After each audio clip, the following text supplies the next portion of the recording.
Hello and welcome to the Carpool Podcast, the first of its kind in 2018. I'm joined as always by David and Michael. Hey guys, how you going? Hello. Good. Yeah, doing all right. That was an amazing intro.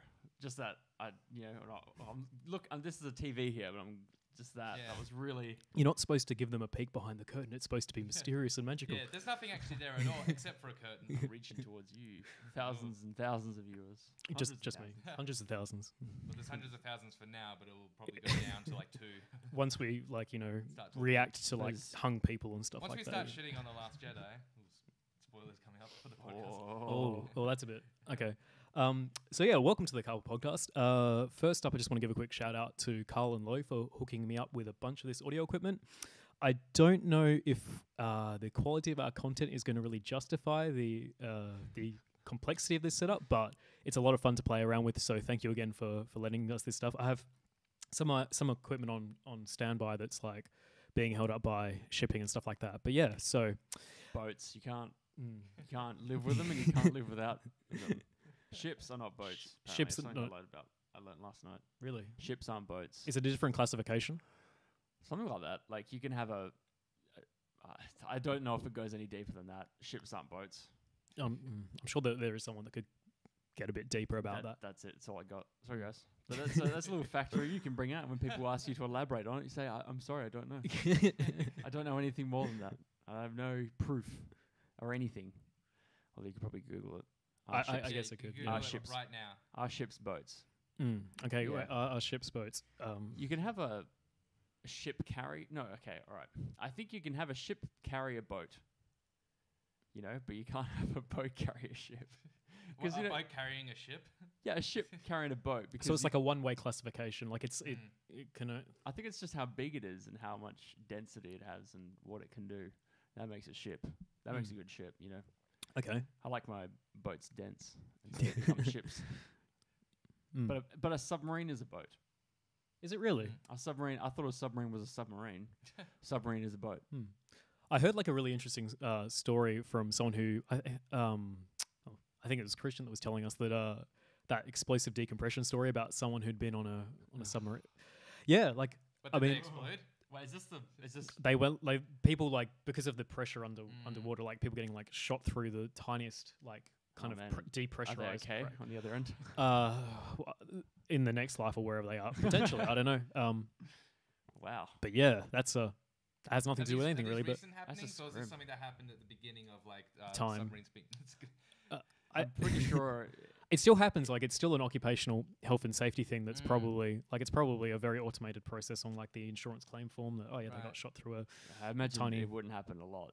Now, hopefully it does. Probably not like it happens every day or something. Yeah. God. But yeah, so what a day to have. At least get to go for a nice swim. But you just have to get to the little hole first. Yeah.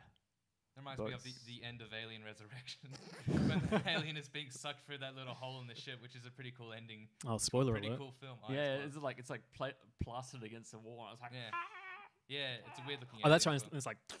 It starts to That's about the only scene I now remember. I realize that I remember, if you will, from Alien Resurrection. Other that and like the clones that she burns. And Ron Perlman. Ron Perlman was in that film. Yeah. He was legless. Legless? He was he wasn't Legolas. He was legless. He had no legs, and so he had. Was that right? No, he wasn't in a wheelchair. He was the guy carrying the guy who was in a wheelchair. Yeah, that's right. Yeah. No, that was a different movie. Ron Perlman always has legs. That was a different movie. That was his biographical film. I don't know if Ron Perlman's film career still has legs though. Anyway. I don't know. What's Ron Perlman doing? I think he might be in the new Pacific Rim. I'm kind of assuming because that's coming out this year. So does he have legs in that one? Let's find out. They're probably CG legs. Yeah, because he lost his legs. I remember. on the set of Hellboy, he lost both his legs. There's a new Hellboy movie being made, but it doesn't have Ron Perlman in it. Wow, that's yeah. That's something. I'm sure that's something that that's in high demand. I don't know. Man, Hellboy is kind of like a slightly high quality version of like one of those like early 2000s superhero films, which I guess it is actually. It's not early 2000s, is it? I've never seen it. Well, Hellboy. Yeah, Hellboy. Either of the Hellboy movies, because the first one came out in like 2004.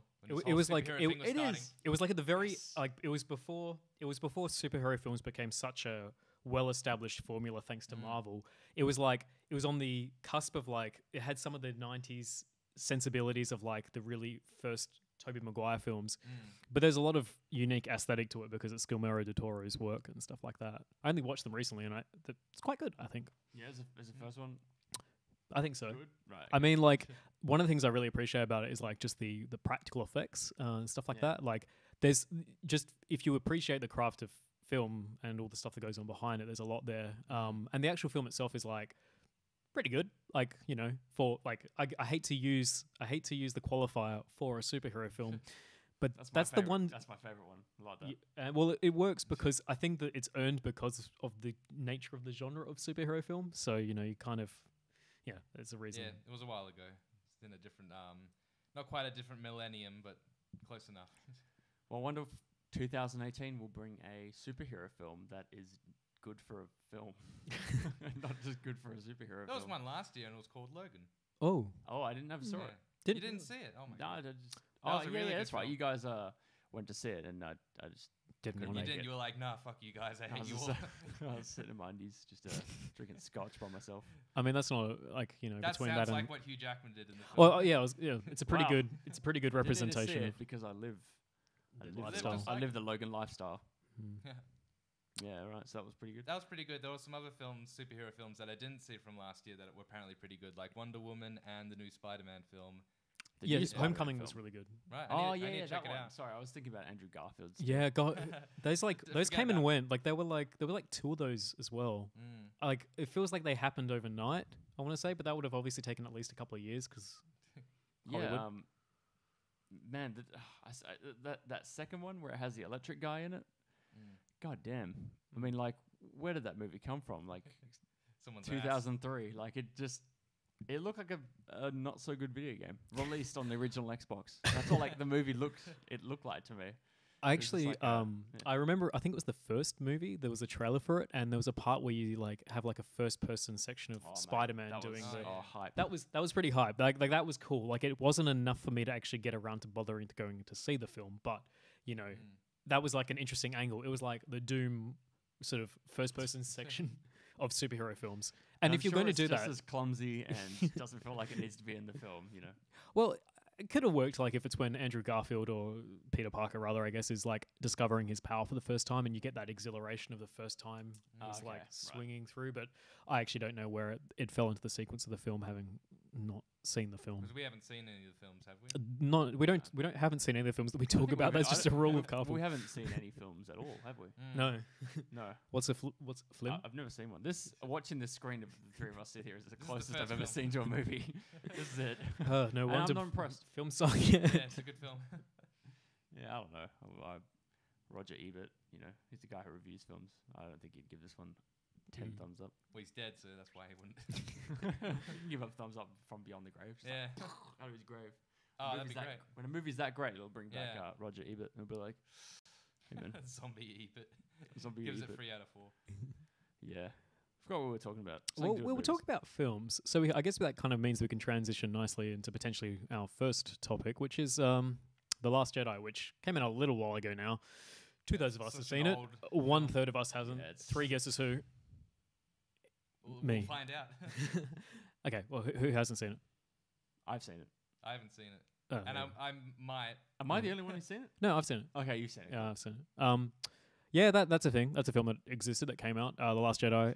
It's been interesting. There's been some mixed reception to it in some ways. Quite tellingly, the Rotten Tomato score is like 56 or 57, or I don't know. I didn't check. I haven't checked. Actually, it might be 59. I don't know. Like the critical reception is like 96 or something like that, and then the actual audience score is like polarized.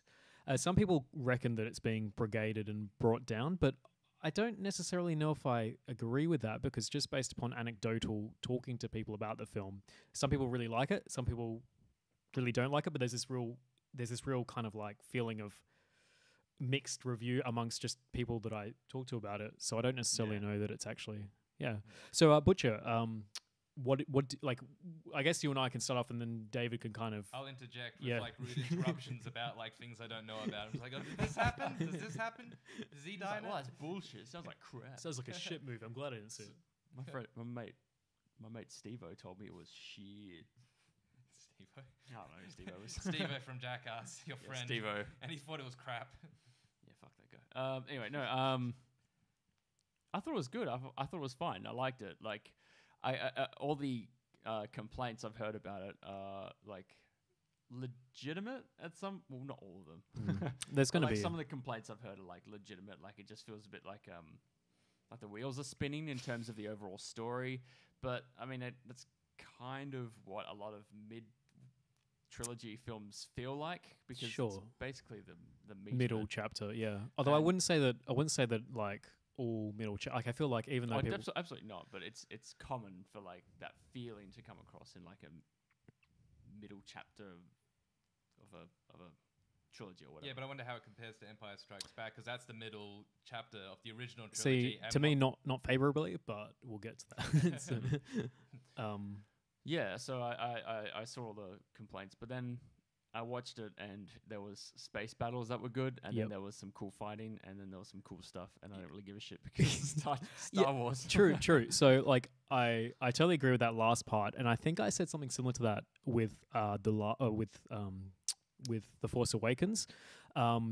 Just after David and I saw it, I remember us like talking about it, and I kind of said at the time that you kind of just realize that it's now a bit of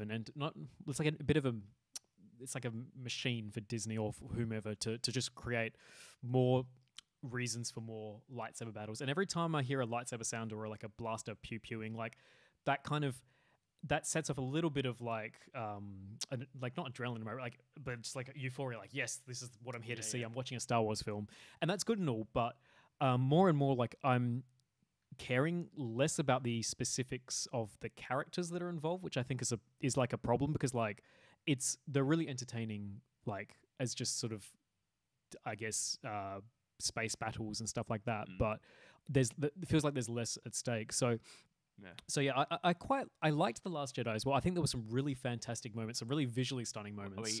We should probably throw. Are we going to spoilers? I guess we probably will. So, no, I better put my fingers. So, David, we're just going to spoil it. Like somehow, I don't feel like we can spoil this film for you in the sense of actually spoiling it. Not the technical giveaway plot details, but in the.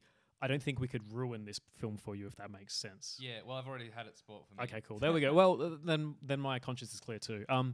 So like, I think that there's some really like when the credits came up at the end of the film, I was like, that was really good. There were some really good moments in that film, but I couldn't escape the feeling there was some really good sequences, or like really good like moments. But the way it was sort of sequenced into an overarching thing, I was like feeling a little bit like, why do I feel a little bit like let down? Why do I feel like the overall big picture? I was like, why is this kind of leaving me feeling unsatisfied in some way? Yeah. And I saw it. I was seeing it with Alyssa at the time, and if she doesn't mind me retelling the story, but we're kind of watching it, and afterwards we're like, okay, so how was that? And I was like, yeah, it was.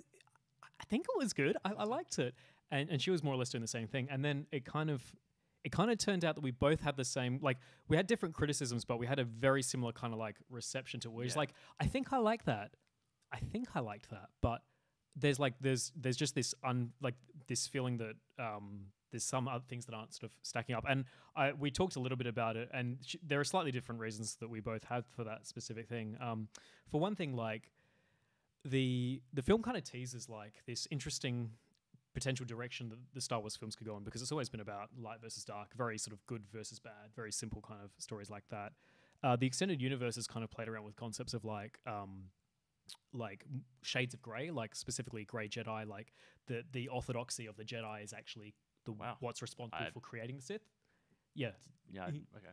Yeah. So it's like extended universe stuff I'm just not even aware of. Yeah. Like me neither, to be honest, but that does sound kind of interesting, and they kind of start to nudge the audience about it a little bit with Rey, for like a split second. They're like, because what happens is she goes to get training from Luke, and she goes straight towards the darkness, like on the island, like her mind goes straight towards like this kind of physical manifestation of like dark energy, and Luke's like, oh, that's scary. But even like Luke, It's an actual line from the film. yeah, He says, "Oh, that's scary." Oh, that's scary. Slash spooky. Here's what it says. It's like, it's too spooky for me, Ray. Isn't that the catchphrase of the film? Ooh, that's scary. Oh, just as a quick side note, he has a line in the film, and it felt wrong with me. It felt like This is not going to go the way you. something grated. It wasn't actually that. That was fine. But like it was this. He says, "Why do you think I came to the most unfindable place in the galaxy?" And there's something about the word unfindable I really hate. And I looked it up. Yeah, of course it's a real word. Like they didn't. Make Luke it up. Skywalker didn't just make up a word. Like, but like. Something unfindable. It's like, I don't know, man. If Like, if get a thesaurus and find something better than unfindable. I don't know. Remote, the most remote.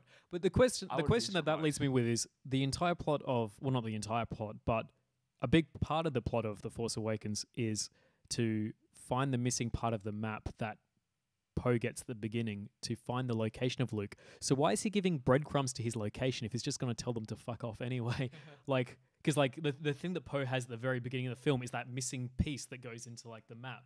Where'd he get it again? So the very beginning of the Last Jedi, Force Awakens, it opens up and it's like it's the Nazis. I mean, the First Order coming down to like shoot a whole bunch of people, and Poe's there, and he gets put down like on his knees in front of Kylo Ren, and he's like, "The map. Do you have the map?" And he's like, I don't know what you're talking about. And he puts the map into BB-8. It kind of mirrors the R2D2 map the plans that Leia did.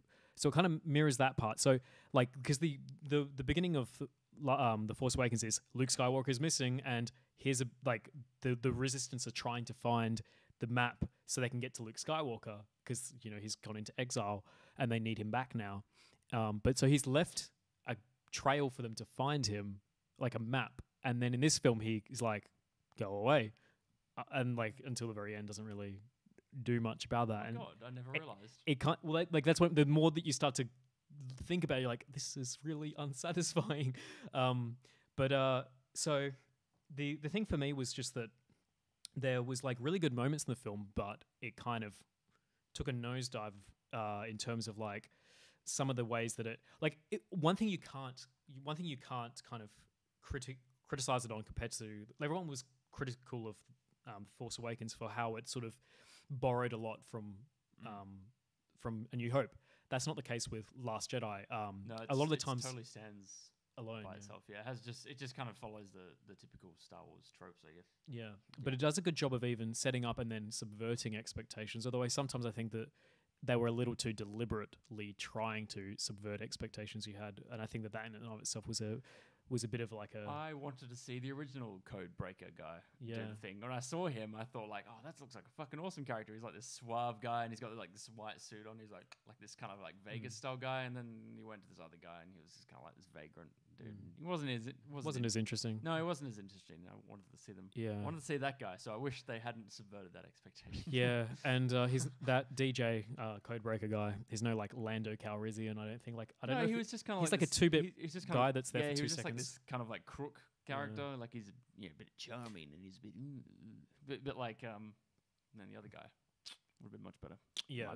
So to like circle this back for I guess David, because we've been like getting off in the weeds a little bit with this topic, but like for me it was a good film, but there were just like moments that like as a whole that like kind of bothered me. It's funny. There's a YouTube reviewer, Jeremy Johns, that Alyssa pointed me to, who did a review of The Last Jedi, and he did his first impressions, and he's like, I'm going to go watch it again, which I thought was a really interesting like thing to be like, I think I liked it. I need to watch it again to confirm I liked it, to see how it stands. And there's some really good moments in the film, but I think that like some of the things, like I don't want to spend too long on it, I guess, but one thing I just really do want to mention is that like there's a certain element of suspension of disbelief you have to have in sci-fi films like Star Wars.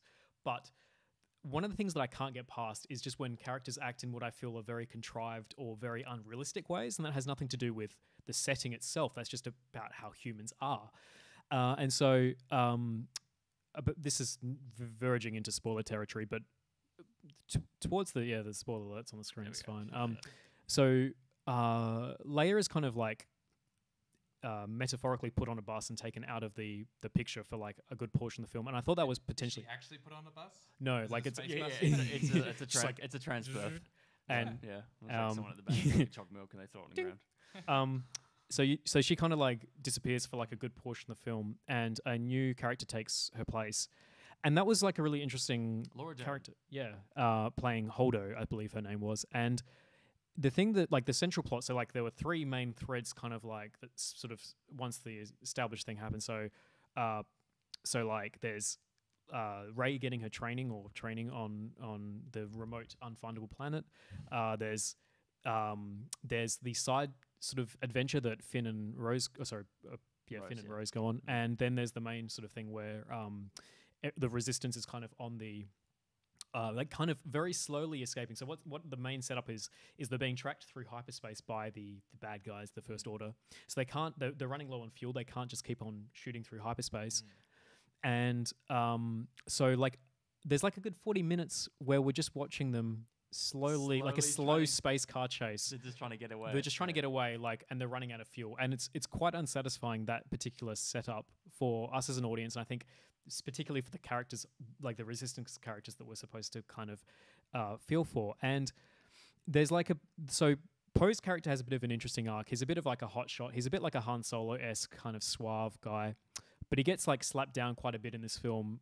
Like at the beginning, he makes a reckless call that eventually, like, that leads to like quite a serious sort of set of ramifications.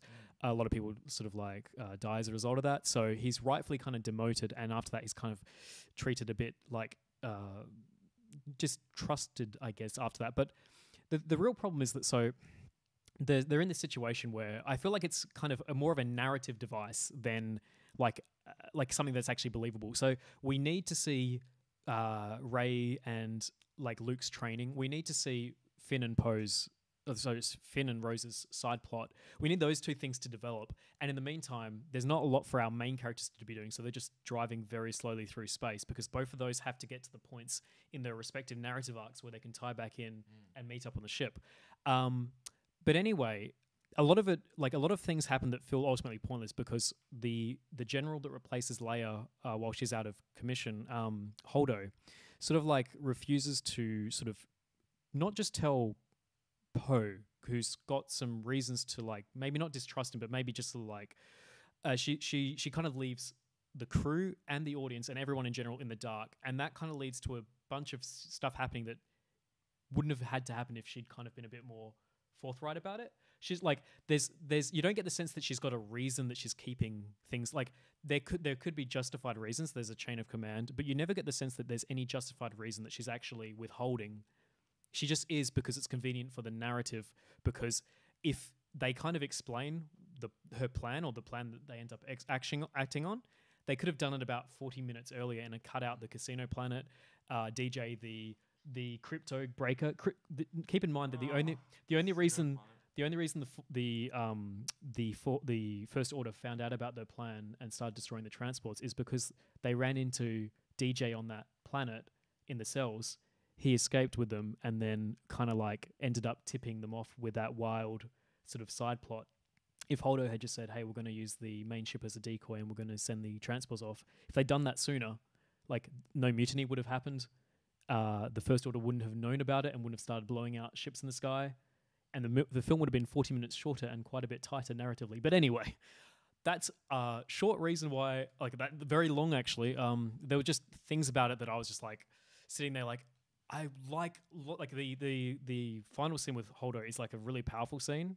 But because of all the stuff that had just happened up to that point, I was like, this may not have even needed to happen if, I understand reasons for keeping Poe in the dark, maybe. I think that could be argued, but I don't think that it comes across in the film. Like, she just doesn't open up to the crew, the rest of the commanding team, or any, like, we just kind of are left to believe, trust us, we've got a plan, or trust me, we've got a plan. But even the way they kind of show her, there's like this weird situation where, so she's like, her plan is to use the transports to escape because they're not going to be able to use the big ship.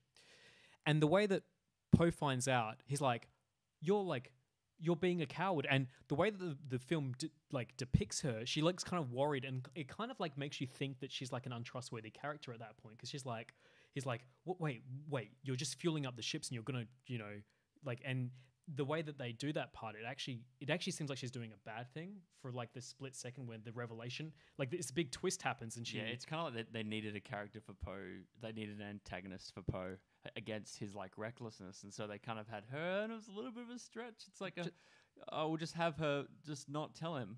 Yeah. And you know, even though I don't know, he's a hot shot, but he's not completely incapable of listening to reason. Sure, and it, like, and even his plan might even appeal to him because it's like, oh fuck, he's gonna fucking right into that. Sounds awesome.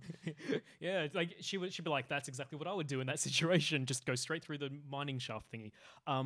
Because as it was when Poe hears her actual plan, he's like, oh, that's actually a pretty good idea. After like he's enacted a mutiny and been like stunned, he's like, oh yeah, that could actually work. And it's like, yeah, it could have. If Holdo had told you that 40 minutes ago, we could have just like skipped that entire part. But anyway, Last Jedi. Character development. That's off in the weeds a lot. I have strong feelings about that film. It's like a good 7 out of 10, I'd say, 6 out of 10. I don't know. It's lots of good moments, but just as a whole, I was like... It sounds like, is this like a film where they could have done with more in like pre-production and post-production? Like it needs more editing and it needs more to do with the screenplay. Like they've just tried to kind of rush it to get it out in time, and they put enough time and people and manpower in like in the special effects and that sort of thing. Mm-hmm. So yeah, I'm just kind of wondering about like. I think that could be it. Definitely. If they just tried to like get it out in time. Or did they need to spend a bit more time? Because like there were reshoots, I think, and there was like the release date did slip a little bit, so that's entirely possible. It's really hard to know what was going on behind the scenes. I'm worried that they felt a need to they felt a need to like have certain things happen in the film for whatever reason. Like, I think that the choice to like kind of subvert expectations around Poe's character was a very deliberate decision.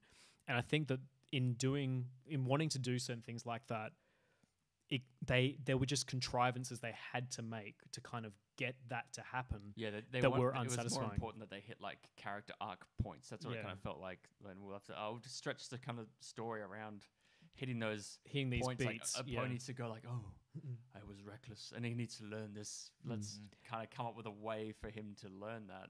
And I feel like they did that. Like they set the groundwork for that quite well at the beginning, and they probably didn't need to hammer it home so much during the middle act, like because it just seemed unnecessary. But anyway, like. That's the ranting of mine aside for now for The Last Jedi. No more spoilers. No more spoilers. Well, maybe, I don't know. Like we'll bring it back up and tell us who dies. Who are all the characters? My enthusiasm for Star Wars has died. That's what's died. Spoilers. Star Wars is not, and I'm not going to be that guy and say Star Wars is overrated, although it is. I did see you make a comment to this extent, but go on. It is overrated. Yeah, I think you said it's never been that good or something like that. Well, it's never been as good as people think it has been. You know, even if I talked to someone I know who is like a massive Star Wars fan, and then she was even like, go back and watch the originals. Like, they're not fucking amazing. They're like, and there's cheesy parts, and there's just parts that are like crap in the original films and all that stuff. It's not as great as you think it is. It's got some iconic designs, some cool concepts, all this stuff. It has these great scenes and stuff like that, but it's not a masterpiece. I definitely think that it's been sort of like it's gotten such a status that maybe does like it's hard, like it does have like a lot of it's had a massive impact on film, and I would say that the first three are like just as their own as a trilogy are really quite good. And I think that one of the things that I really appreciate about them, especially in the contrast to like what the Disney films are becoming, is the Disney films are becoming like everything just has to get larger and larger and larger and larger. We can't just do the same stories again. Like there's almost a beauty in it because you sort of see behind the scenes with the original trilogy, and you know, like there's all these stories about all of the kind of the trouble they had with filming and stuff like that. And so it was like a very lean film, very like it kind of hinted at this large world which people have like extended out and kind of like like there's a rich kind of universe to expand upon there. But the original film films only really hinted at that and kind of like gave the illusion of a lot more outside of that. And so I think it was really successful. And I think the more that we learn about the universe as Disney explicitly starts making it interesting, it becomes less interesting. Yeah, exactly. You brought up a point that kind of relates to the casino planet because you have like a whole planet. Like I don't know if the whole planet is a casino planet or if they just mentioned there's one city. I don't know how I can't remember how they described that place, but it seemed to me like that was like a really obvious thing. Like we can just start making up places that exist in the universe. Like this whole, imagine a planet, but it's a casino on the planet, and the whole planet's a casino. I don't know. Like it felt like they can just conveniently make up planets that have what they need on them. At the very beginning, like you're not working within like they're not working within like one world. It's not like Middle Earth or something like that. You know, like it's like a set world. They can go off to other places, so it's infinite. And so you really get that impression that they're just kind of like creating more planets and creating more places for whatever purpose they need. Instead of building up on a world that kind of already exists, they just keep adding these tiny little planets that will never exist again. They are very one-dimensional, type places like that. Yeah, like when it opened, I was kind of interested because I'm like, oh, we haven't really seen this kind of thing, like this kind of before in the Star Wars universe. But I was really kind of disappointed with where they took it because I feel like they didn't. It was like a very superficial treatment of that place. Like it was very like I mean, it was like it is what it is. Like it was, but like how do I say it? Like the actual like. It didn't really feel like at that point like we were watching a Star Wars film. Like it didn't seem like to tie into it. Is it the casino part? Yeah. Felt like we were watching a Star Wars prequel. Yeah, a little bit. I was like, just from the like the practical effects at some points, I was for some reason getting some Harry Potter vibes. I don't know why. But like, it seemed clear to me that there was some like, that like, it's fine. There's always been politics in Star Wars, but there was some like, just stuff that was a little on the nose, like with the animal like cruelty sort of like PSA, and there's the rich. Yeah, exactly. And there's something really weird about Disney signaling how much they understand the woes of excessive capitalism or excess in society, because there's this entire scene, Dave, and what it kind of like boils like I don't want to be too cynical or critical of it, but the message that they're trying to make is it's quite on the nose, because like it's this casino planet that profiteers from selling weapons to both sides of like the conflicts and stuff like that. And it's like you are kind of like positioned to really dislike everything that's going on there, because understandably everything that's going on there is very grotesque and it's a very like excessive kind of depiction of things. And then like it ends up with like this wild sort of chase with Finn and Rose kind of riding these emu kangaroo things or kangaroo like. Well, it's in space. They're everywhere. They're in Sydney. Just over the harbour bridge. And like there's like a scene. There's like a part where they like smash up a bunch of the well-to-do people, the bourgeoisie, and on the escape. And Finn, who originally was like, "Oh, this place is awesome," and Rose is like, "Look closer. There's all this oppression going on and stuff like that." The end, Finn's like, "Oh, that made it so worth it." And then like Rose takes like the strap, the harness, like that sort of is domesticating that animal. Is like, "No, now it's worth it." And it felt like this moment. I'm like, "Yes, good job, Disney. I see what you did there." It's very Disney. And there's this kind of part where it felt really awkward. Especially, it feels like a weird time to start bringing up the themes of like weapons profiteering. I think it's very deliberate and opportunistic. Actually, basically what is like just it's basically just a cartoon with real people. I'm surprised they didn't like. I mean, it's not going to come up again. They just mentioned they're like, oh, you know what? They're selling weapons to the rebels too. You're not so great, you know. You're not taking the high road. Well, you know, but it's all there's shades of grey. It's shades of grey. That's not going to come up again. It's actually kind of a shame that it's not, because like there was some well, not that specifically, but just the idea that there is more like, because Kylo Ren's motivation is ostensibly destroy the past, is what he keeps saying, and then straight after the momentary alliance he forms with Rey, he goes on to just become the next back to the good bad sort of dichotomy that's been always going on. And that's kind of where I was like, oh, they had a chance. Like maybe that will be the next, what happens next is that him and Rey forge a new path in the next film. Or maybe just like, I feel like there's got to be merchandising around Jedi and Sith lightsabers for kids for forever. So I don't know how much they can get away from that. They need to fight. Yeah. You can't have some sort of thing where they're like, no, because you have your friend over and he's got the red one and you have the blue one. And if they start teaming up, then it's like, well, who do we fight? Like your big brother, he's too old. He's 15. He's out with his friends. He's smoking some weed. Are you talking about you guys though? When you're saying like coming over, isn't that what you do? No, I'm just saying children. hypothetical children. My older brother who's 38. My older brother who's 38. You know, he's not going to be the Wookiee anymore. He's not going to be the new villain. I was just wondering about the Porgs, because I heard that the reason the Porgs were in the film was because there were the puffin birds that were on that island. Yeah. So what's all that about? Because I don't know a whole lot about it. So I think that rather than just like using like the CG budget to like digitally remove them from the screen, they just decided to CG over them. Right. Yeah. Okay. Is that right? I think so. Yeah. So there were the island they were filming all the Luke Skywalker stuff at. There were all these puffin birds around. So I should have just left them as puffins and. Yeah. I mean, but then everyone was like, "This isn't space. This isn't space. It's in space, but it's in our space. Puffins don't exist in space. Well, what if it was Earth? Holy shit! Oh my god! What? You see like a freighter in the background, like a cruise ship with a bunch of old people on it, just in the background. Yeah, but that's. I wonder if they'll ever go to Earth. That'll be the last one. They'll go to Earth. It's like, oh my god, I was wrong. It was Earth. They come to Earth and like Star Wars exists as it is on Earth. And they're like, this is weird. It's like they made a documentary about our lives. Finn and Ray like go to a cinema and they walk into a cinema and they're watching themselves in the cinema on the screen. It's like just going to like infinity. You're like, oh my god. It's just like that scene where Spaceballs. It's like that scene where she went under the exactly. Yeah, it's just like, oh my god. And I think that was a really good. Everyone was like, what did that scene? There's a scene when Rey's discovering herself. Like Evangelion. There's a scene where like it's kind of mirrors, you know, the scene where Luke Skywalker goes into the swamp and fights Darth Vader when he's training with Yoda, and it turns out when the mask comes off, it's him.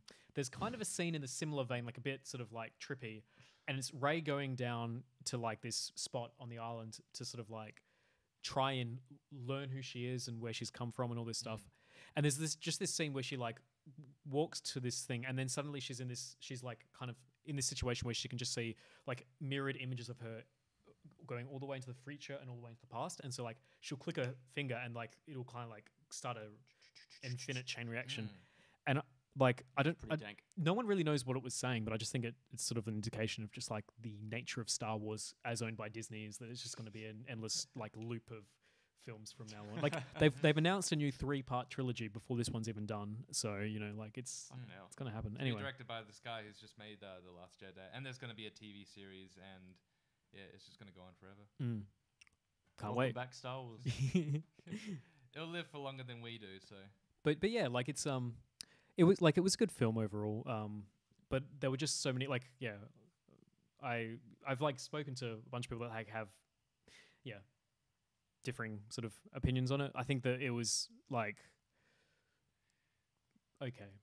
It's a good comedy film. Is it really? Does it have good comedy in it? It's okay. It's charming. It's like sensible. It's like sensible laugh comedy. It's like sensible laugh. Yeah, you know, it's like sensible chuckle sort of stuff. It's just like the character does something charming, and you're like, ha! Look at them, their little foibles. That's basically the comedy. I don't mind it because Star Wars is silly. Let's not try and take it too seriously. It didn't have true story. The new one didn't have Jar Jar Binks, so that was like A+ as far as me so concerned. Does. Well, he's the funniest character in the whole Star Wars thing. It's hilarious. When I saw that film when I was like 9 years old, I was like, oh, it's so funny. Man, those jokes, such edgy jokes. Edgy? Yeah. They're not edgy. They're just borderline racist. I mean, it depends on how you're interpreting it, I guess. But anyway, like that's. So yeah, that's. So we'll try and move away from Star Wars, and maybe now we can discuss. I don't think we are. We're getting into the Star Wars Christmas special. The holiday special. Holiday special. Star Wars holiday special. It encompasses all holidays in this festive time. Not really, because it's about Life Day. Well, Life Day is like a metaphor. It's a really shitty metaphor. Not a metaphor, but like kind of for all these different holidays. Like it's not just Christmas. It's Kwanzaa. But it's in the Star Wars universe. It's specifically Life Wookiees. Day. Right. Yeah. But what the fuck is even Life Day? Life Day. Well, you should bring up Carrie Fisher singing. I'll tell you all about it. Oh gosh, I'll need some time. I'll need some time to find that. It's not quite Christmas, it's Life Day. But did she say that? No. She's like, oh, where did I get that thought from? Oh, yeah. So we started watching the Star Wars Holiday Special. I say started because like spoiler alert. Can you put spoiler alert? Are there spoilers for the holiday special? Hang on, wait 1 second. Because there's going to be a lot of spoilers. There's going to be a lot of spoilers. Okay. Is there a story in the holiday special that we can Yes, there spoil? is. But the spoiler is it's unwatchable. It's unwatchable. We didn't spoil that though. Yeah. I think you pretty much get that as soon as you start watching it. But Yeah. I kind of like having the spoiler warning thing here. Yeah, it just looks cool. That's why you wanted it up. Well, I think we did try. We started watching it, and we only got about like 40-something minutes in. So It's so long. it's really long. It's really long. The first 40 minutes, the first 30 minutes, I'd say, or 25 minutes, are like the Wookiees yelling each other. Just going, it's really upsetting. It's fucking awful. It's not even like. It And ruined I the like Christmas. some bad shit. In, Yeah, like, I mean, we movies and watched. stuff. That was a bad movie night, so we watched Samurai. But Cop. that was. I don't know, man. I thought it'd be more entertaining than it was. Well, you got to Somehow it's not. Somehow it's just not. Like they managed to find a way to have 3 shitty, like walking rugs, which is just like weird rubber faces going. Yeah, They managed to make that boring. I mean, it just goes to show that like Make it boring. it feels like in the last few years we've exposed ourselves to a lot of like so bad it's good films. It's important to remember, There's and something the Star to Wars Holiday Special does a good job of that. There are just bad films that aren't good. It's boring. I think that's the. But it's That's a the thing challenge, there. though. It is a challenge, and like this could be like one of those viral challenges where you have to sit through the whole fucking thing. Because the most interesting thing about the film, aside from the cartoons, I suppose, are the ads that we saw. Because it was only It broadcast. was like a once. VHS recording of it. Yeah. Yeah, I guess. So. Well, maybe it wasn't broadcast just once, but it hasn't been released on DVD or For some reason. For some reason, why won't George they? Lucas said he was going to release it as a special feature on like the original trilogy. And said then he did saw an it and was interview. like, "I'm not I'm doing not that." sure if that's confirmed, but he didn't. He wants to destroy it from existence, is what he wants to do with it. There's a- You didn't really have much of it. You didn't do anything. You didn't write it. He didn't direct it or anything. So Actually, it's not really his. there's that line. Apparently, he said something about he wants to destroy it from with something, like he wants to get with a sledgehammer or something. Yeah. Yeah, he'd never said that. Apparently, he's just kind of like he just shrugs. You know, the last time someone asked him about it was like an interview in 2005, and he really just shrugs his shoulders and he's just like, "Yeah, it was a weird time, you know. There's a lot of cocaine." Yeah, there's just a lot of cocaine. As Carrie Fisher's face in the intro. As the whole thing, I'm pretty sure. Like she's clearly on cocaine, but I think the whole thing is completely. It was made by a walking bag of cocaine. Yeah. I'm pretty sure someone involved with it actually said It was made by a walking 1978, bag so- of cocaine. It's clearly a cocaine field, more than the original trilogy. I know, that's what makes it interesting. It is yeah. Oh, man, Mark Hamill's face. Well, that was just after his accident. Was it just after? I Yeah. actually don't know like the I thought That's why his face is so fucked up. I don't know what's like the I don't know the timeline. So was it between A New Hope and Empire or Yeah, just after A New Hope came out, and it was a big hit, so they were like trying to make it like, because they knew they had a bit of time between then and yeah. Empire Strikes Back. right? Okay, so they're like we got to keep it fresh in people's we minds, gotta keep it fresh fresh in in our people's minds. memories. They sure did. Kept it fresh in everyone's memories. Yeah, here we are, like 30 years later talking about. So, 40? 40 oh years god, later. oh my god, It's time amazing. keeps on slipping. It's alright, man. You weren't even alive then. I guess not. Thankfully. It's just such an yes. It is a very interesting story. Like they really not want the film story. The no, story not the film. behind Like the story behind the film is quite interesting. Like they really wanted to keep it going, as you said. Is that wow? Can people see that? Yep. Like, incredible. Can we leave that there for the rest? That's what her face looks like for the whole thing. I mean, We'll not leave that she's in it for that long. Yeah. Oh, They Brett, really you're wanted doing it. cocaine. They really wanted to keep this. Like, this is nice. This is nice. It feels like cocaine. There's definitely some cocaine in here. Wait, I could get some cocaine out. Anyway, yeah, they really wanted to make this thing. They really wanted to keep the hype going, and they apparently at the time, like these types of like TV special things, like The variety shows. which the Simpsons did a parody of in that episode. You know, where it had like Chief Wiggum as the Miami cop. Right. Yeah. But apparently no one liked him anymore. Like everyone was really sick of variety shows because every TV show was a variety Was show doing at it, the time. yeah. And Well- this was at the arse end. So it was set up for failure because no one wanted to see this. Really? Oh, well, they did because No, a lot I'm of sure people, there a was. lot of people tuned in. But just that idea that when they were making it, everyone was already kind of sick of variety shows just goes to show like how shaky its It still foundations doesn't were. explain the film though. It doesn't explain change how any. bad it Does is. yeah, it doesn't change the fact like Well, it could have been the heyday of it. It could have been the height of it, and that probably would have killed Yeah. it regardless. That genre. I've heard, and it seems to me like a lot of it was just kind of because it was completely unfocused. Like, I think it's like a bunch of people. They had like variety show royalty basically working on this, apparently, just like people who no one knows who they are now. Who are like really working on putting this together. And it came down, it sounds like it came down to just like, oh, I know some people, I can get in contact with these people and they can do some acrobats. So then we can have an acrobats part. Oh, I know this guy and he can do this. And it's just like a bunch of people saying, thinking of ideas and not. Well, thinking what's available, like what they can do easily. What they can do, yeah. And like, it's just what they can do. It explains why it kind of looks like a high school film then in some respects. Although they have some pretty good sets. It's like they can, sets. but should we? Yeah, they have sets. They have sets. They're not good. Even we don't have sets. I mean, we just have real places. Yeah. That's kind of a set. Yeah.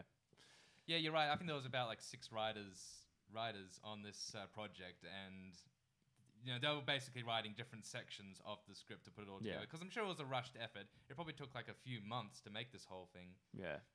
Definitely feels like one of those things where if you were to get one person to make it, it probably wouldn't have been that bad. Just like one person's even if just George in Lucas charge. had made it.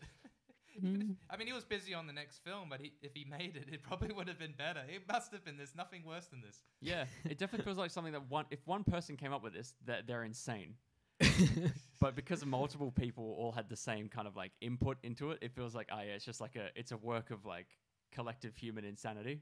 Just goes to show there's darkness in all of us, I guess. Yeah, it would have been like it had to have been a sick madman if it was a single Too person. many fingers in the pie. That is it's just like you get a bunch of people together, producers, network people.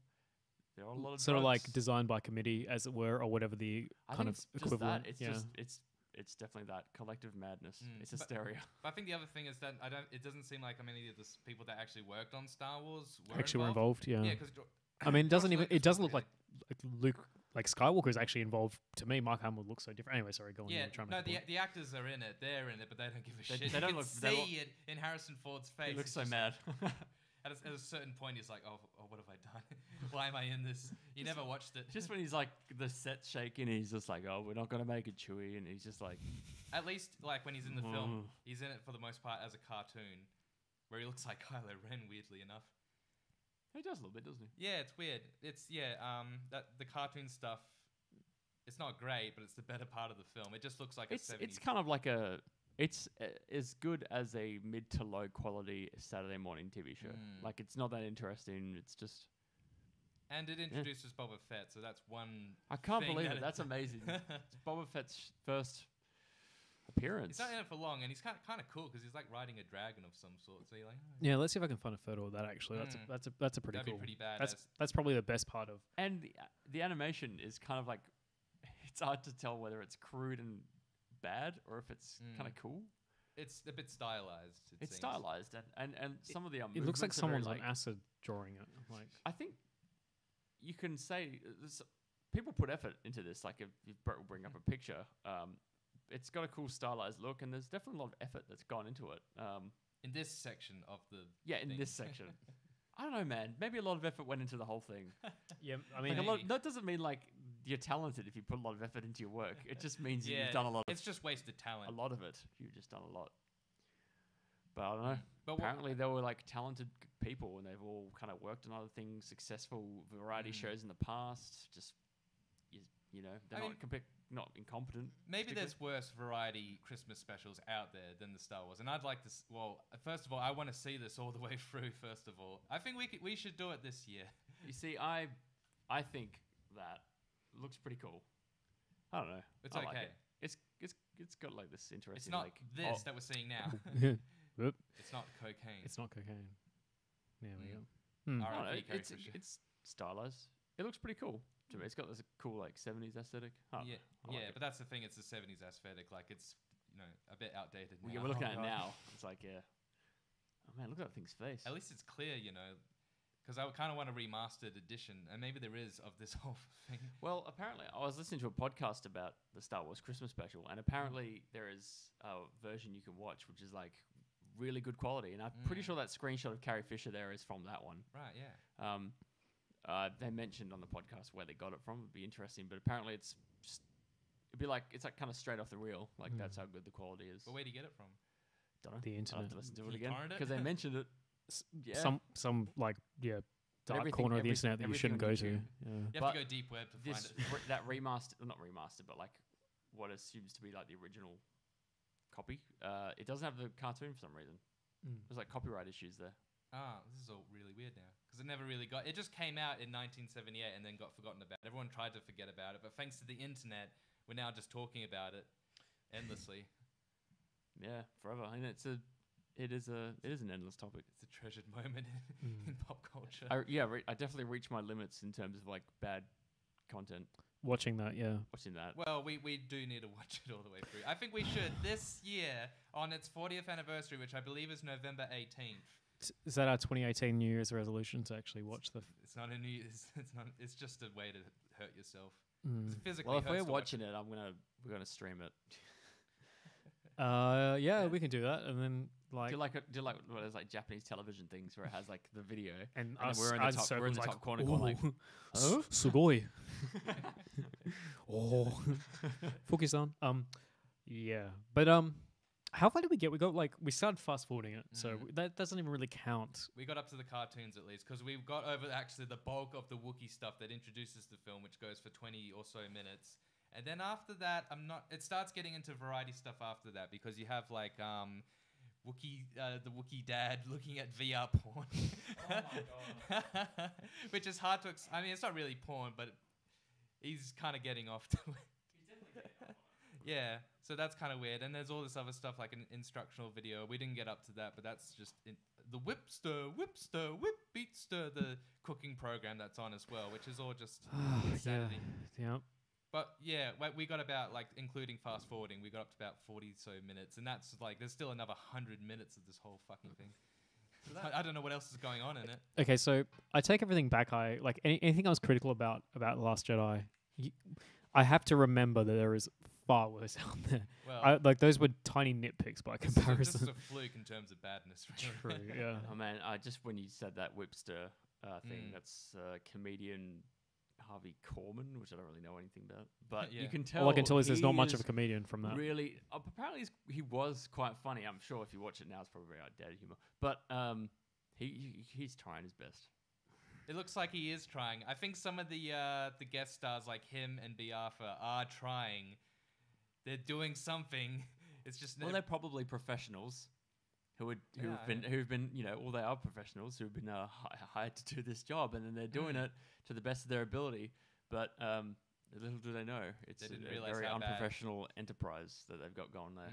It's just kind of chaos, and you can tell when he's doing like the whipster, whip, and like I almost feel like that's him in his desperation of trying to make it that good. And Yeah. you can't, man. No matter how You're hard, reaching no matter how much emphasis and energy he puts behind it. Exactly, it's just, yeah. he He just can't break that. But you watch a scene like that and you're like, where's the Star Wars? When's it going to be like Star Wars? Like, it's madness. Yeah. It all just... Well, it's a bit like a prequel Star Wars.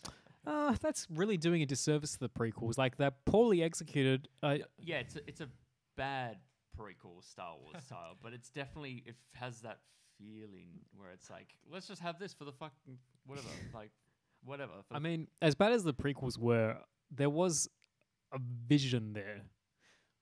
No, this is so much worse. I don't think that there was a... I'm not saying that they're bad, but Yeah. there's definitely, I can feel them.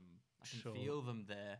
I can feel them in there, like I can feel the silliness of Star Wars. I guess so. Like, yeah, but like, I feel like at the end of the day, even as bad as as it went, I feel like the prequel trilogy, it feels like George Lucas had something he wanted to convey.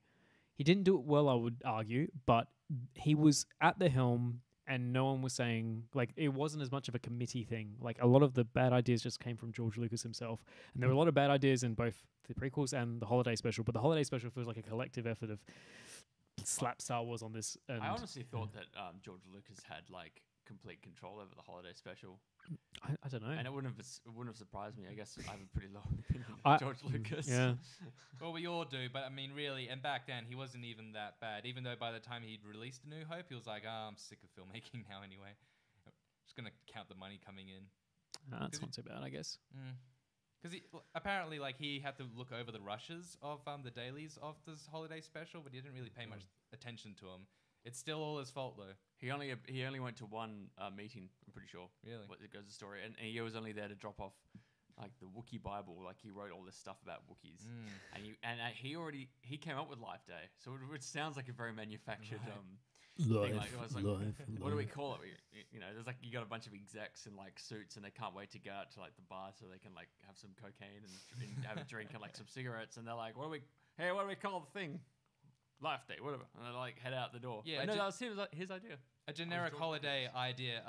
Something day, Life Day. How about Life Day? World Day, Star Wars Day. That's George Lucas. He actually came up with Life Day. That was in the book, and they followed the book because that was one of his conditions. Like he wants Wookiees. Be more about the Wookiees. Yeah, he wants more Wookiees, and we're celebrating Life Day. So I'm pretty sure that was that's his idea. Was that part? But what are you going to do with that, you know? Well, he came up with that on the way to driving to the office. And he still didn't know, like, what it really was. He's just like, it's just the holiday they celebrate. I don't know. Wookiee Bible is just a bunch of piece of paper in a plastic bag.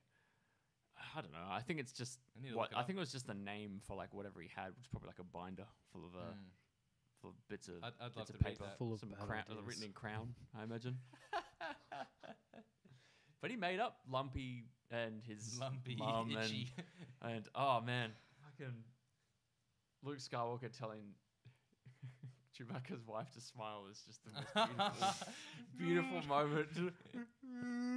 It's just this terrible like teeth, like she's burying her fangs. You have to put her down.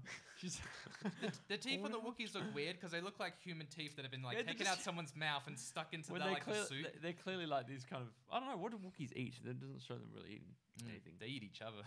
They eat porgs in the new film, so or they Chewbacca, but that just indicates that he'll eat whatever the local wildlife is. What the fuck, man? Yeah. I remember him eating porgs. I was like, yeah, I remember that. I was like, spoiler alert!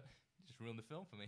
It's well, actually, that's another complaint I kind of have is that they kind of like there's some almost Marvel-esque humor through parts of The Last Jedi, that kind of sacrifice a little bit of the tone to make a joke. Anyway, let's not return to The Last Jedi. But anyway, see, I don't know. I just one more thing. I really liked the humor. I think that was like. That was just part because there was humor and there was space battles and that's kind of all I wanted. Because I guess my opinion of Star Wars is that it's just completely silly and you know it's not to say it's bad or anything. I'm just saying it is silly and Star Wars is silly. Yeah, it's pretty silly. Yeah, the whole thing is it's not particularly hard. It's not hard sci-fi by any means. I mean, yeah, it's definitely like I think it's kind of like it straddles that line a lot. Definitely, like it doesn't take itself like as seriously as like a Blade Runner or anything like that, you know. But I would say that there are heartfelt moments. Absolutely, and like just because you're making something funny doesn't mean you can't have heartfelt moments. Sure, it's not a comedy. Yeah, I just feel like it feels a bit like the Marvel approach to comedy is bleeding over a little bit into this, which is fine. It's just an observation that I have. That I was kind of absolutely fine with the humor. I know a few people bothered a few people, but I feel like the tone of Star Wars is so light anyway that it didn't really bother me. You know, who owns Marvel? Is it Disney? Disney, right? So they own Star Wars. So yep. I mean, what don't they own at this point? Yeah, it's right. There's like a lot of Disney or Star Wars, Marvel comics coming out now. Like they read. Oh, really? In the same universe? No, not necessarily. They're just under. It Marvel. Will happen. They're just being published by probably, but they're just being published by Marvel. So it's all connected. They're all in the same universe, and they're all in the same Fox universe as well. So that's Alien and all that sort of thing. Why are they in the Fox universe? Because didn't Disney buy Fox recently? They bought a section of Fox, quite a big. Like, I think so. Like they don't, for example, they don't get Fox News, but that's worthless. So why would they want that? But they do get access, I think, to like X-Men, for example, for like future Marvel films potentially, if I remember correctly. Yeah. X-Men back from the grave. Although X-Men have always been around in terms of movies, you just don't realize it. Apart from Logan, hasn't been one for. Oh no, true. Yeah. That was a bit different though. That was a bit of a side X-Men film because it was actually really good. It was good for a film. It was good for a film. Yeah. It was actually. Check it out. All right. What's the next?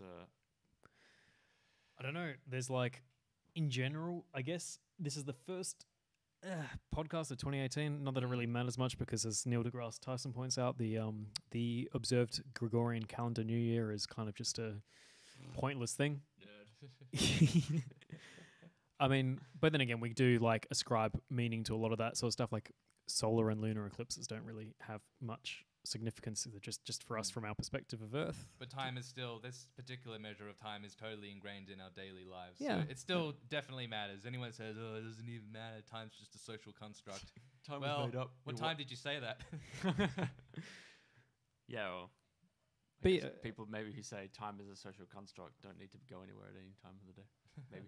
I mean, it's a I good, need to go to work. it's a good excuse if you're late, though. Yeah, so- time is a social construct. Your boss is like, holy shit, what the fuck?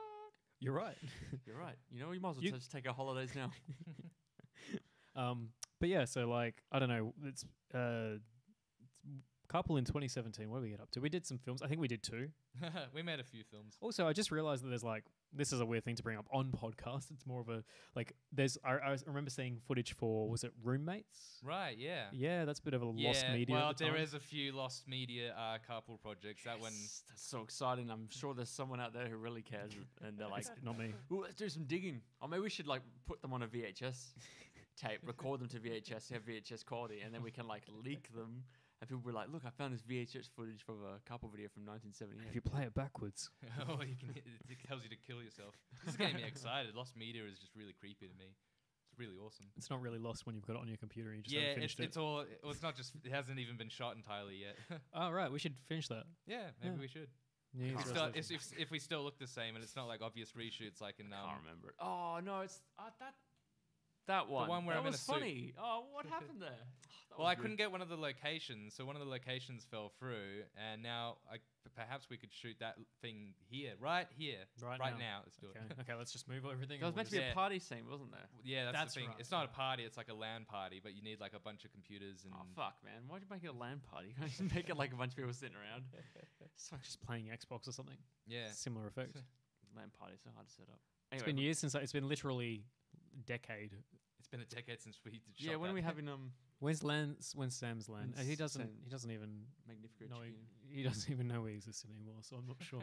We'll find out. Sam, I'll just stream me calling Sam and be like, "Hey, Hey, when's your? Because When's when your was it? next When was LAN? it scheduled for? Maybe like I don't know. I moved the event like 10 years into the future." Oh, really? Well, it's gonna come up any moment now. So Yeah, can you We'll s- look it up now? So, for our friends who are listening, For all 0 of them, I'm sure. they're not our friends. we once had a LAN party, and wow, okay, I'm just looking at this. We once had a LAN party with our friend Sam because we're big nerds, and well, we wanted to set up the next one, and we never did. So we just kind of You set it up. It's been pushed forward. No, that's not that one. That's a different Mm. one. Oh gosh, I can't use Facebook and and do a podcast at the same yeah, time. It's hard. Mm. Yeah. This sounds like a lot of things that have happened in our lives where we like schedule something and it doesn't like It doesn't ever ever. happen. It doesn't ever happen. Mm. Sounds like my really entire life. I'm going to be really disappointed if I can't. If that You doesn't can't exist- make it. If that event doesn't exist anymore. No, I definitely. There we go. There it is. 2020 is when it's currently scheduled See? for. That's only It's two like years it's now. kind of like a broken, like it's partly broken as well because it's such an old Facebook event that like the way that Amazing. Facebook has events is kind of like changed a little bit. It's done pretty well. For It's done itself, pretty hasn't well. it? Yeah. There's like a bunch of people I haven't talked to in Oh, a someone's ages. making a World of Warcraft joke. Oh, 6 billion expansions. Oh shit. It's really Hey, I made that joke. December 31st, 2019. So not the year after next year. That's You're doing it on New Year's. You're going Yeah. from. That's a really that lame was- way to celebrate, bring in the new decade. Don't know if I can handle it. I don't know if I can handle us going to it and the event just not existing anymore. the thing that just scares me a little bit is that when I made this event, I thought that a funny no, I didn't make this event, but when I changed the date of this event, I thought it would be funny to sort of like move it into like the future, as it were. And that future date was like 2019, which is like suddenly the joke has come back to haunt me in that it's actually not that far off anymore. You should have pushed it further. Should have made it 2107. Yeah. and that would have really. Then you would have if you just keep pushing it forward, then you've unlocked the secret to eternal youth. Yeah. Oh, that's not a bad idea. Shit, that's all right. Yeah, it's fine.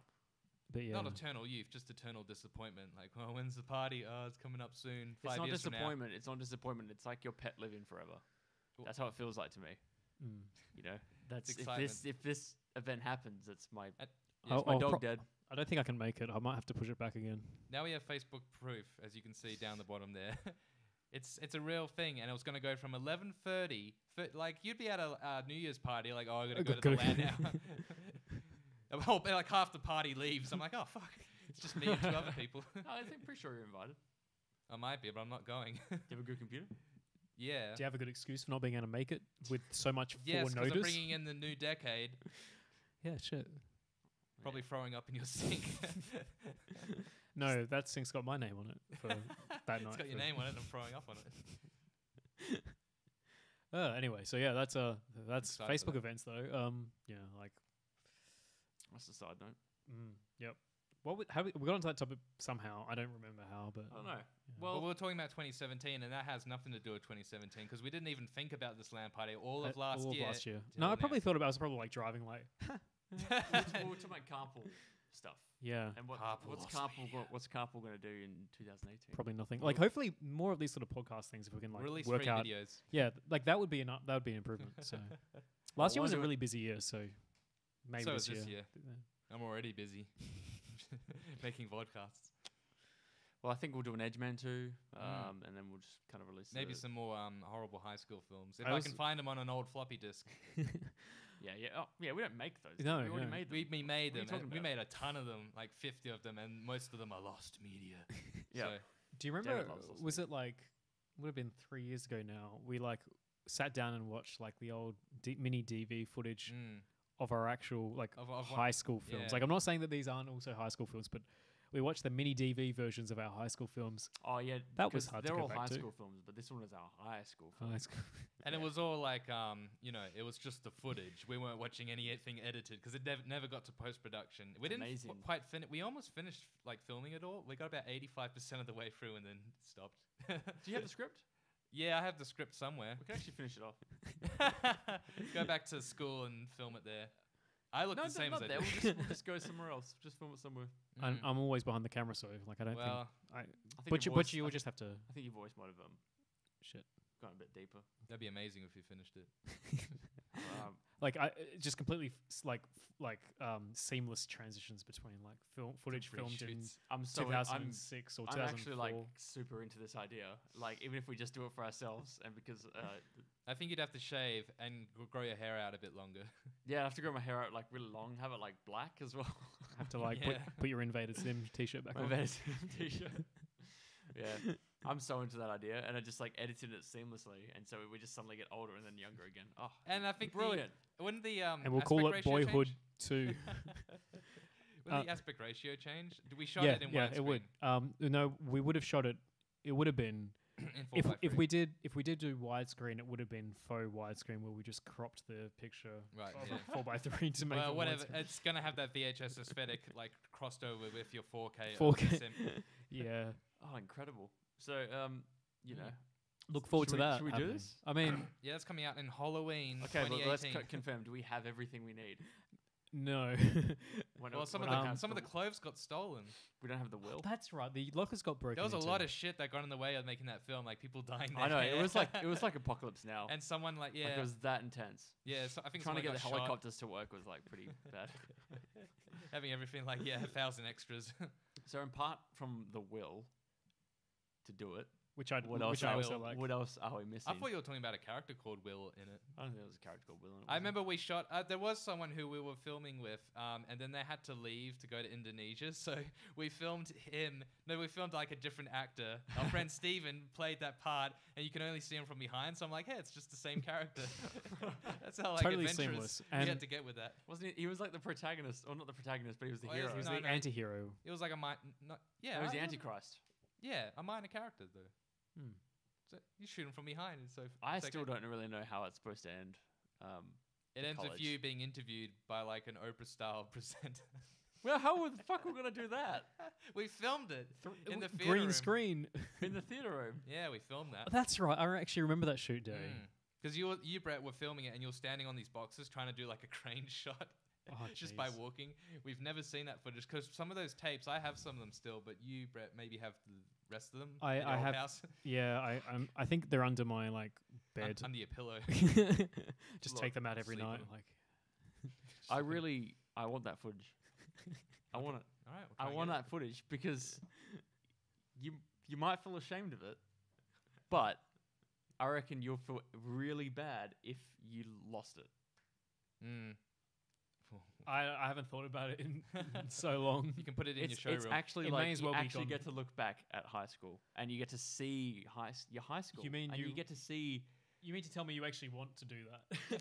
Yeah, absolutely. I want to see back. I want to confront my demons. I want to go back in time and tell my teenage self like how to not fuck up your life. Through the tape, I'm yelling at it.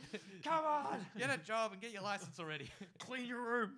Make Sort a bed yourself every out. day. It's good for your mental health. Yeah, it's too late now. But yeah, that footage we do have half of it because we found about 3 DV tapes and we watched some of them and Think about a family. Okay, and think about the awkward. You might watch your family home videos. And you go through, you're like, it's so awkward. But if they were to disappear, that moment of your family's life, and Disappears. I'm saying, I'm confirming that Carpool is a family because we are family. we're fam, if that bro. disappears, then that's just Gone. fucking gone, man. That's lost media. Lost media. Well, who cares? Because I have my memories. Well, I actually don't because I don't remember much because my brain's fucked up. Or the alcohol and certain other drugs over the years.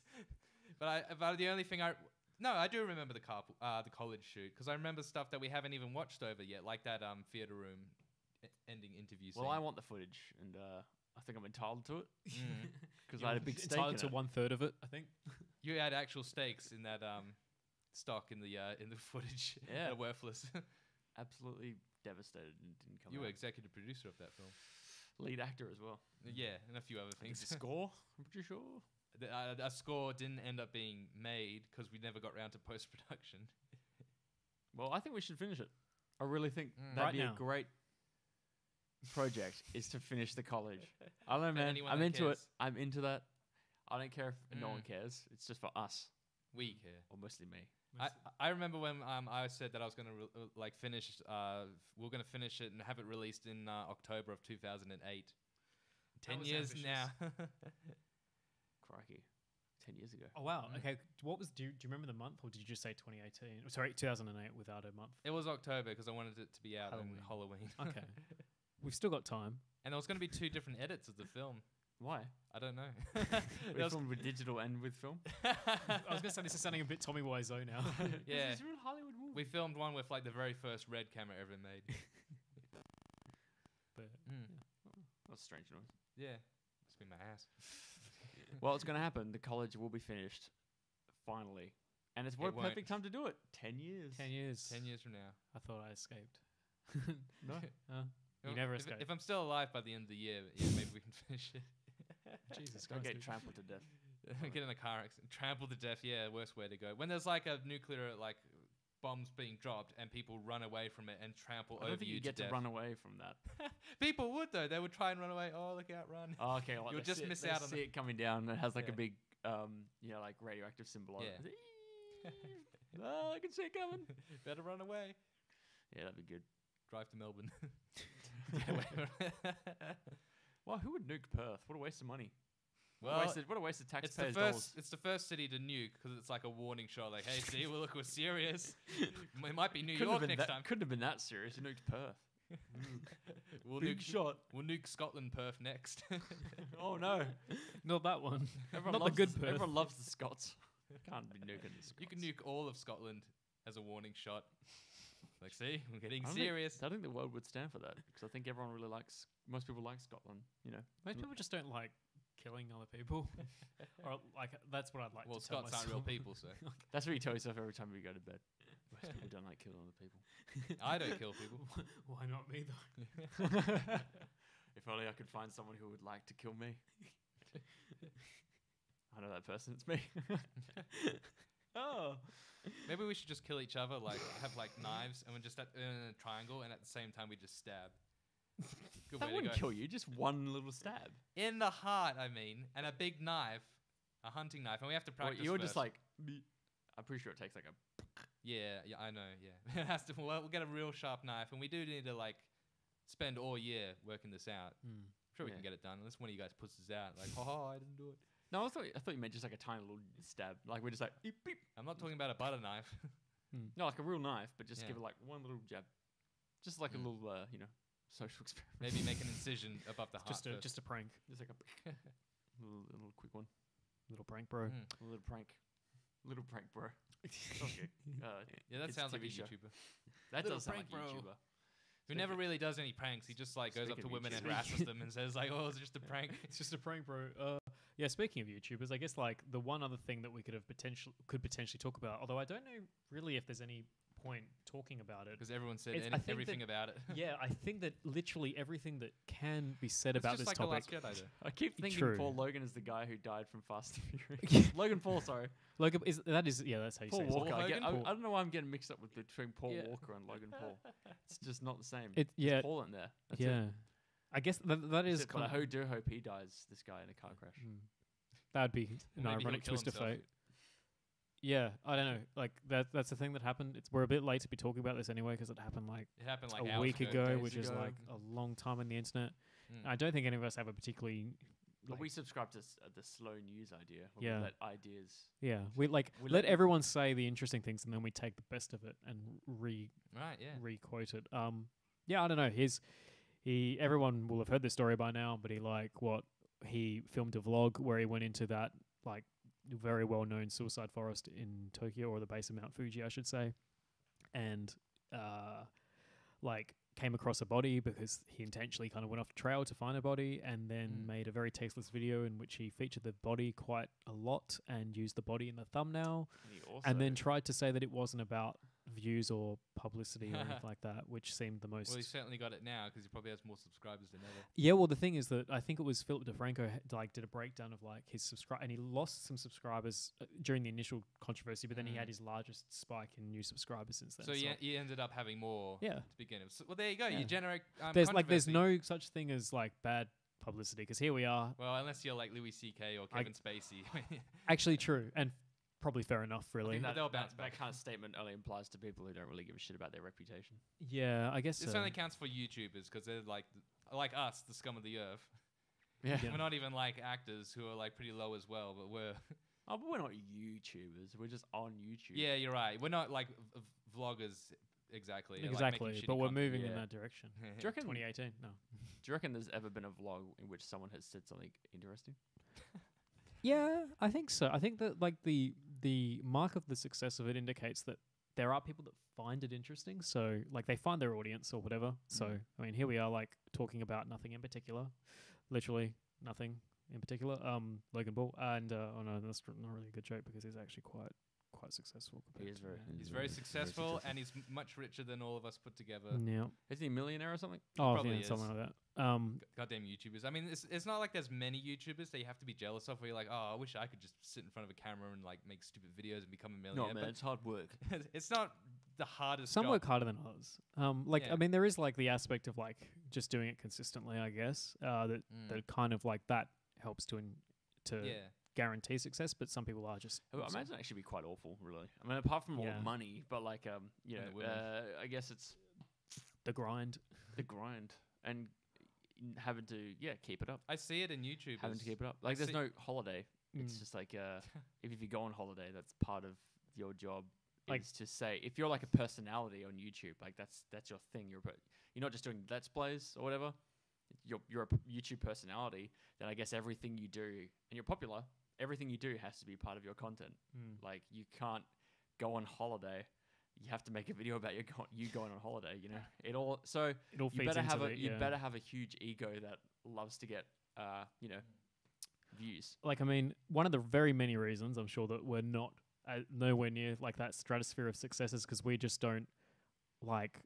Carpool produced 3 videos last 2 videos last because we just have other like there's always in the back of my head, I like to be doing more carpool stuff, but like the reality of week in, week out, how much time I actually have to spare it all for something like carpool or like any other sort of endeavor that would be similar, like I guess vlogging or anything like that. But it's kind of a spur of the moment with like, especially the Christmas video. We just realized, Christmas is coming up. We need to make a video, and we managed to get it done. So I think if we had a bit more like foresight and like planning, we can make it work and make it around our timetables. Definitely, I like absolutely can work. I just never expect like us to without adhering to a grind a bit like those people pushing out videos like non-stop. It's just never going to be that. But same it's different for them because they're just sitting in front of a camera and they still have to put it together, but it's not like making a we're a bit more creative really. We're coming up with like a fictional thing. Sure, yeah.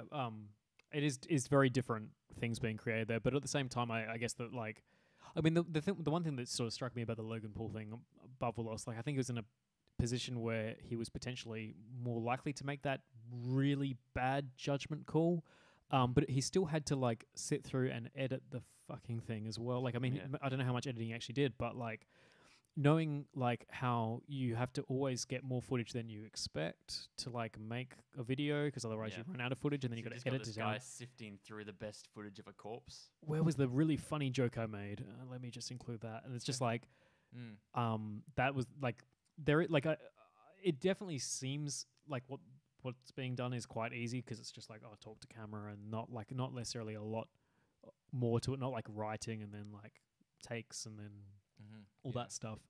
But there is like I think the most successful ones probably have quite a bit of work put into them in some degree. Like there was another video that was being shown from Logan Paul's time in Japan where he was like just being a total asshole to the locals and stuff like that. Like what was he doing?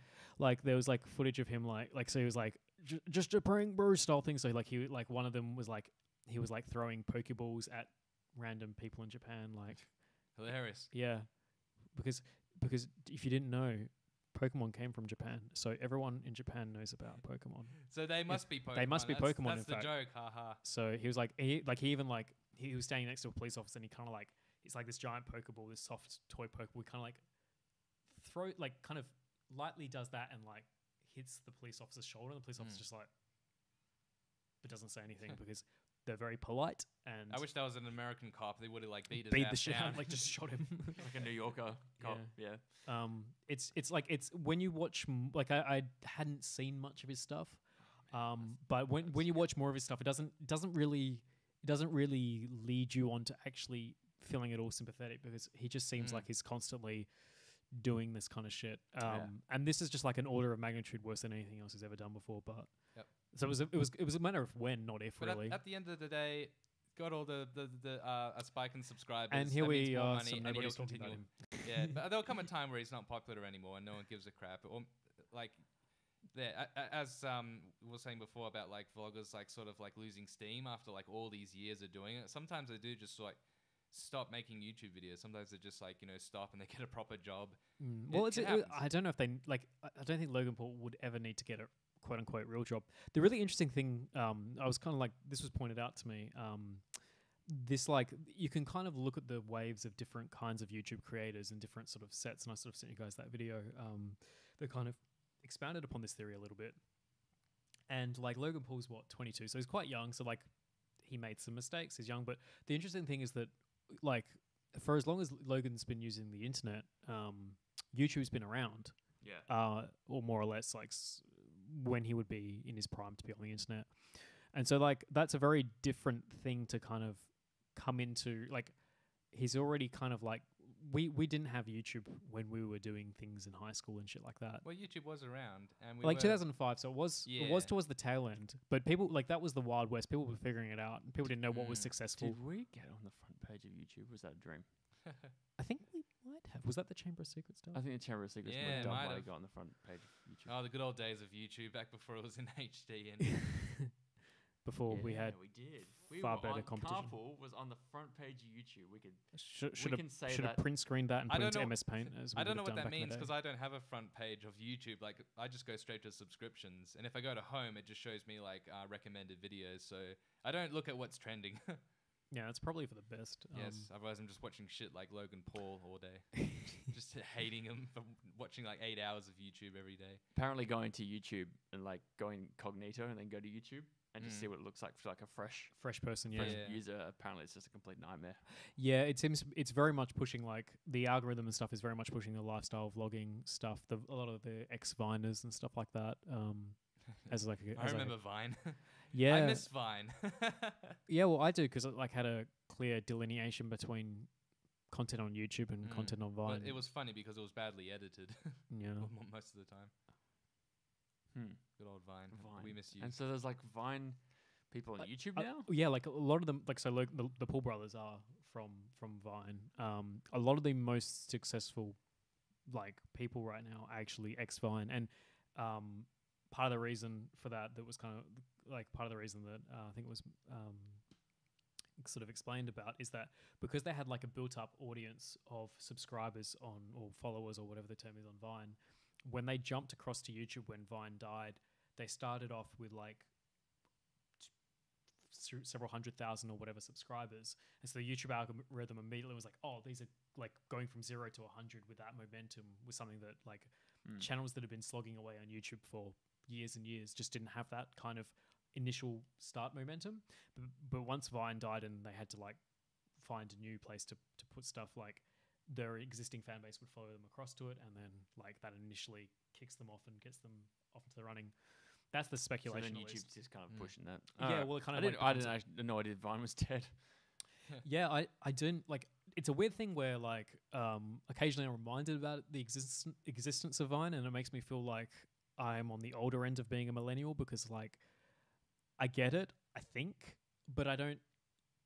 I just don't spend a lot of time watching or thinking about Vine. But I talk to people that do, and I'm like it goes to show that everyone's got their bubbles and stuff like that. And for me, Vine is like this thing that I remember like downloading the app when it very first came out, and I think I made like 3 Vines. Well, I want to see them. Are they lost media? Did you jump over to YouTube and? Yeah, no. All your fans followed you? Yeah. You guys followed me, but actually, no, you haven't yet. Why haven't you followed me back yet? Well, no, we would if Vine was still around. No, I wouldn't, even if Vine was still around. You just like block me instead. But like, yeah, it's weird, like, because these like one of the big things that I completely don't even really the biggest exposure to it I have is like, you know, like Content Cop and stuff like that. Like, there's a bunch of like YouTube diss tracks and stuff like that. Like, that's where the hot like subscriber stuff is, which is like Rice Gum and Rice Gums or whatever. And What's that? You don't know? Oh god, I'm about to blow your mind with the top videos on YouTube. Is this are these rap disses? Yeah, like kind of rap disses, but on YouTube. Yeah, I've seen them. They're really horrible. They're really bad. They're really bad. Let us watch one. Well, it's just awful to watch. Like, you just feel so gross, and you're just watching these people. And in like fact, the Paul brothers originally did some of that. So let's see, Rice Gums. This just feels like, you know, the end game of rap at this point, where you're just like making diss tracks, and it's just like really, it feels orchestrated as well. Really, it's just like random people making. No, yeah, kind of. Oh, look. I mean, look at that guy's banner. Like, it's. Oh, where's there's such garbage, such terrible content. Such hot garbage staring at me in the face. God, I hate the thumbnails in YouTube now. Okay, so I don't think I haven't routed the audio through the mixer, so like I could try doing that. Mum freaks out at me for buying $5,000 shoes. Mum freaks out at me for my. Well, he could afford it because he's got all these fucking subscribers, all these 13-year-olds.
watching a film or a TV show, I'm just like really It's a bit like an Andy Warhol film, I guess. Yeah, I guess. It goes on for ages and nothing much happens. Is it live though? That kind of stuff? Do they live stream this sort of stuff? When they show it on TV. Right, it's on TV. Like, cause well, it's in Norway. It's on TV in Norway. I heard about a guy. Have to go to setup. All the stars are flashing.